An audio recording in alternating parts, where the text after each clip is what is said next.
New security measures roll out today at Wake County schools. They include changes that will impact the way you, family, and friends visit students. WRAL's Kelsey Coffey joins us live to walk us through these new protocols aimed at keeping students and staff safe. Kelsey, good morning. Good morning. This new visitor management system is going to check for three things: recent custody orders, protection orders, and sex offender registries.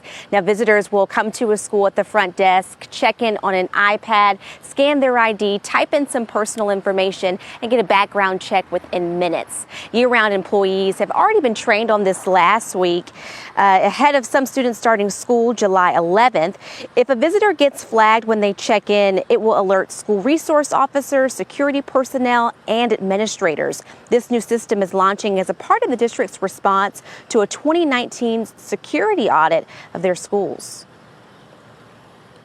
There's a lot of visitor management systems that are out there, and what we're trying to accomplish here is consistency across the district, so that when somebody signs in, they're signing into the same system. But what happens if technology fails and something goes wrong with the iPads?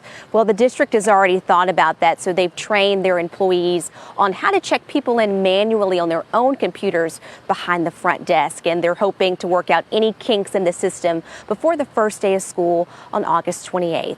Kelsey Coffey, WRAL News, live in Cary.